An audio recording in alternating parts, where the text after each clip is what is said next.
क्या आपको पता है हमारी बॉडी ग्लूकोज के अलावा प्रोटीन और फैट को भी रेस्पिरेशन में यूज कर सकती है? क्या आपको पता है ग्लूकोज जब ज्यादा हो जाता है वो हमारे बॉडी में फैट के रूप में स्टोर हो जाता है, कैसे कन्वर्ट होता है? अगर आपको इसके बारे में जानना हो तो इस वीडियो को एंड तक जरूर देखें।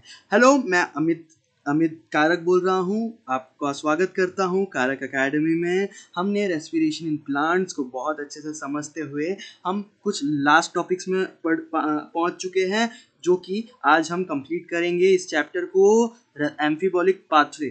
ठीक है, ये हमारा आज का टॉपिक रहेगा।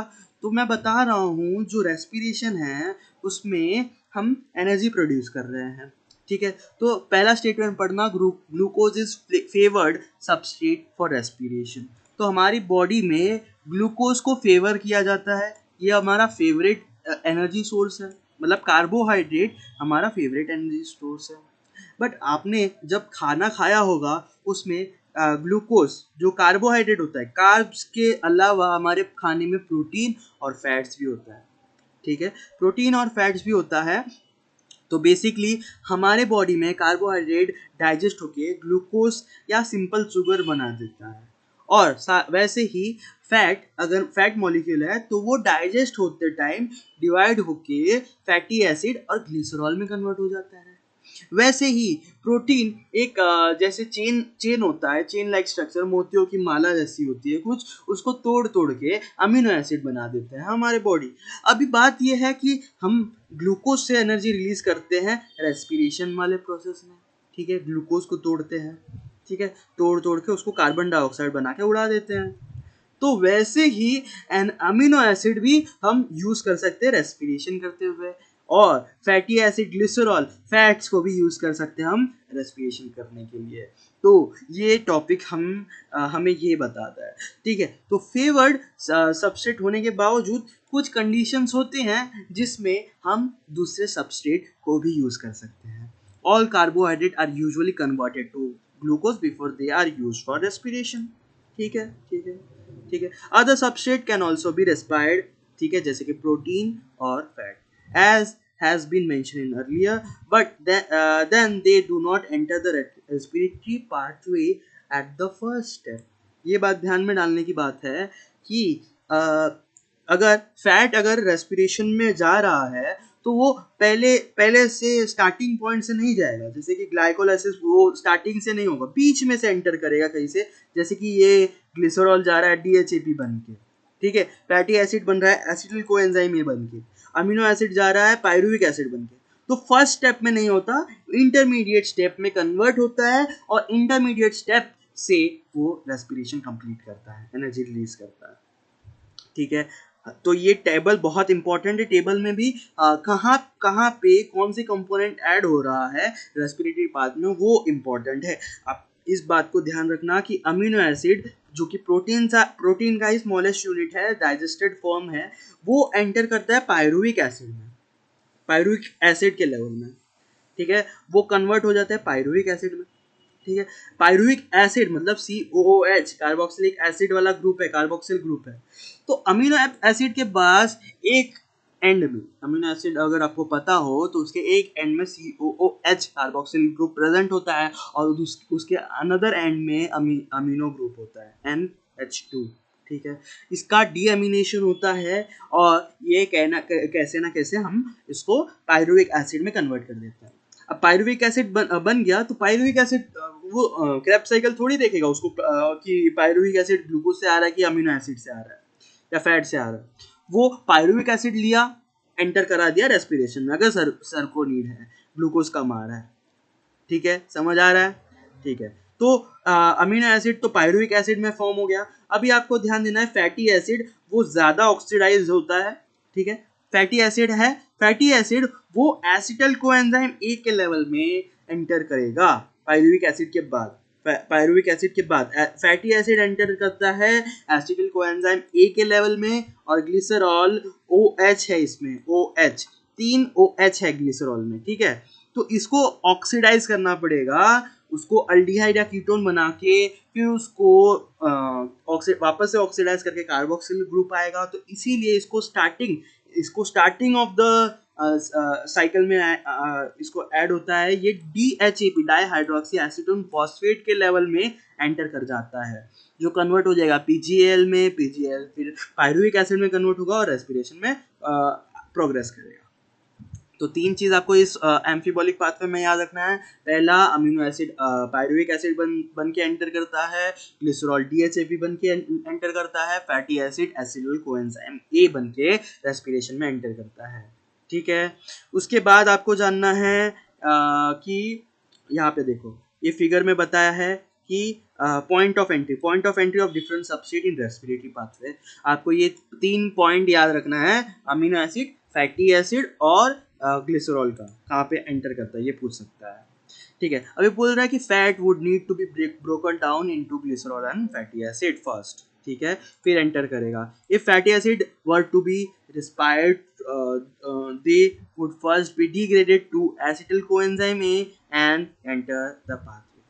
ठीक है, तो फैटी एसिड को पहले एसिडल कोएंजाइम A में डिग्रेड करेंगे, फिर रेस्पिरेटरी पाथवे में एंटर करेगा। समझ में आ रहा है?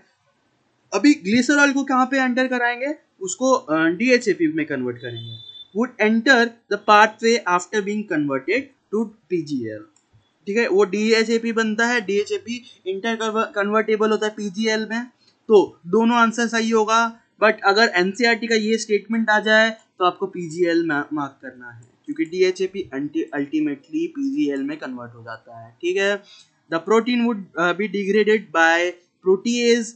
ठीक है, डाइजेस्ट होगा, ये एंजाइम जो प्रोटीन को डाइजेस्ट करता है, and the individual amino acid, मतलब प्रोटीन को छोटा छोटा करके तोड़ देंगे। फॉर एग्जांपल मोतियों की माला है, मोतियों को काट काट के सिंगल मोती पकड़ लिया, एक मोती हो जाएगा अमीनो एसिड, लंबा चेन हो जाएगा प्रोटीन। समझ में आ रहा है? आफ्टर डीअमीनेशन, मैंने कहा था डीअमीनेशन, उसमें एक अमीन ग्रुप होता है, NH2 होता है, उसको निकाल देते हैं और बना देते हैं पायरुविक एसिड।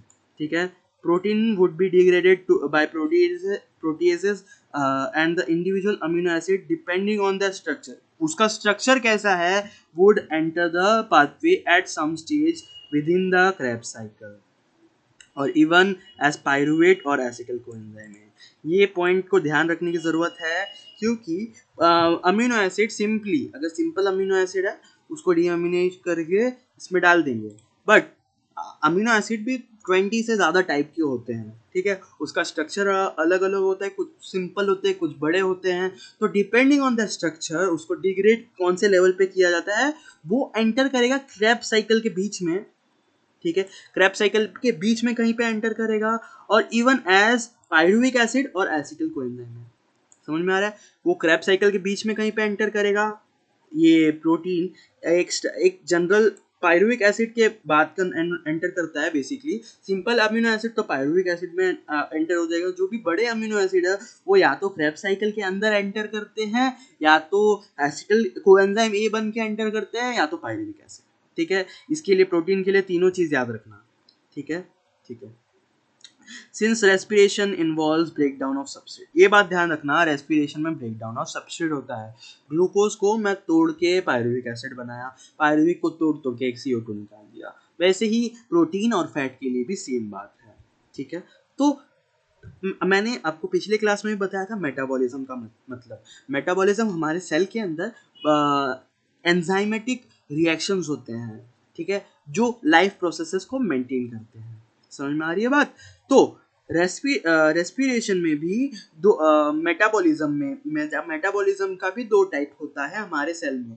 ऐसे केमिकल रिएक्शन जो हमारे सेल में हो रहा है, जो किसी कंपाउंड को तोड़ दे रहा है, उसको काट दे रहा है, उसको कैटाबॉलिज्म बोलेंगे। वहीं पे अगर कोई दो मॉलिक्यूल को जोड़ दे रहा है, बिल्डअप कर रहा है, सिंथेसाइज कर रहा है, उस मेटाबॉलिक रिएक्शन को एनाबॉलिक रिएक्शन कहेंगे। तो रेस्पिरेशन में क्या हो रहा है, ब्रेक डाउन। तो हाँ, तो the respiration process has been traditionally be considered as catabolic process. तो ट्रेडिशनली मतलब इनिशियली, हम स्टार्टिंग से हम इसी को ये बात को ही मानते हैं कि रेस्पिरेशन कैटाबॉलिक प्रोसेस है, and the respiratory pathway as a catabolic pathway. तो रेस्पिरेटरी पाथवे को भी ब्रेक डाउन कैटाबॉलिक पाथवे ही मानते हैं। But in this is this understanding correct, ये सवाल पूछता है। ठीक है, we have discuss about at which चुप we have discussed above at which point in the respiratory pathway during different substrate would enter if they were to be respired and derive the energy. अब हमने इसमें इसमें इसमें बताया था कि किस किस किस पॉइंट में एंटर करता है रेस्पिरेटरी पाथवे में to release energy. What is important to recognize is that it is this very compound that would be withdrawn from the respiratory pathway for the synthesis of the said substrates.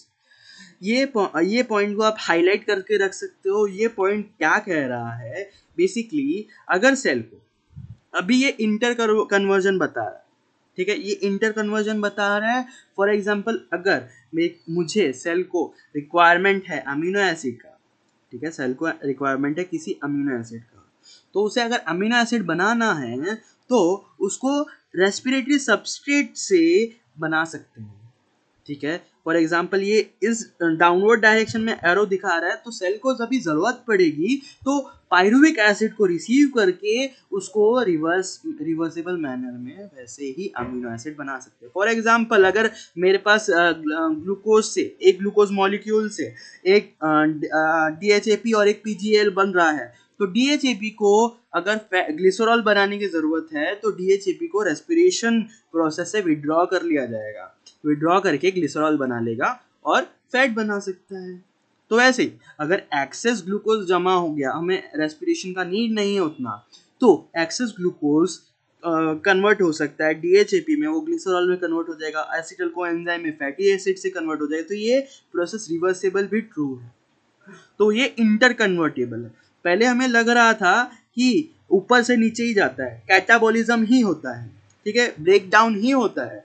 आगे जाके हमें पता चला कि बीच में से respiratory intermediate, pyruvic acid एक respiratory intermediate है, उसको विड्रॉ किया जा सकता है. विड्रॉ करके हम उसे किसी और चीज को, कंपाउंड को बना सकते हैं सेल के रिक्वायरमेंट के हिसाब से. फैट या अमीनो एसिड कुछ भी बना सकता है. ठीक है, इस स्टेटमेंट का बहुत इंपॉर्टेंट है. ठीक है, what is important to recognize is that it is these very compounds that would be withdrawn from the respiratory pathway for the synthesis of the said substrate. ठीक है, hence fatty acid would be broken down to acetyl coenzyme A before entering the respiratory pathway when it is used as a respiratory substrate. But when the organism needs to synthesize fatty acid, अभी देखना ये important है, तो जब अगर organism को need है fatty acid की, तो एसिटिल कोएंजाइम में would be withdrawn from the respiratory pathway from it. Hence the respiratory pathway comes into picture during both breakdown and synthesis of fat. तो ये सिर्फ कैटाबॉलिज्म नहीं है, ये एनाबॉलिक रिएक्शंस भी दिखा रहा है विड्रॉ करके. तो हम इंटर कन्वर्ट कर सकते हैं इनमें से.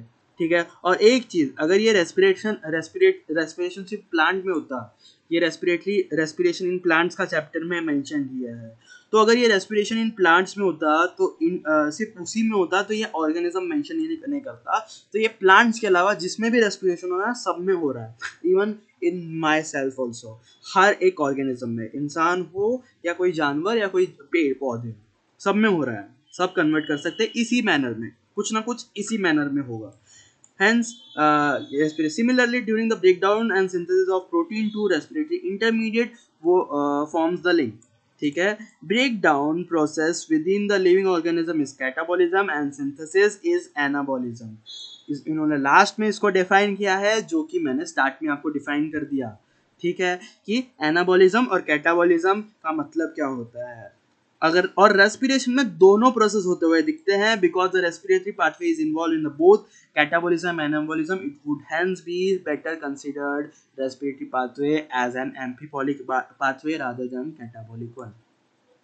तो इस टॉपिक का मेंशन करने का यही मतलब है. इसको एम्फीबॉलिक पाथवे क्यों बोला, रेस्पिरेशन को एम्फीबॉलिक पाथवे क्यों बोला, क्योंकि ट्रेडिशनली हम सोचते आ रहे होंगे जब हम ये चैप्टर स्टार्ट किए थे, ग्लूकोज को तोड़ तोड़ के एनर्जी रिलीज कर रहे हैं, बट इसने हमें जोड़ दिया ग्लूकोज को, कार्बोहाइड्रेट को फैट से, और कार्बोहाइड्रेट, फैट और प्रोटीन, तीनों को इसने जोड़ दिया एक ही रेस्पिरेटरी प्रोसेस में. इंटरमीडिएट के द्वारा इन तीनों कंपोनेंट ऑफ फूड को जोड़ दिया, तो ये रिवर्सेबल मैनर में भी बना सकता है। तो ये बात ध्यान में रखना, ठीक है। इंटर कन्वर्टेबल हो सकता है। एक्सेस ग्लूकोज हमारे बॉडी में फैट के रूप में स्टोर हो सकता है।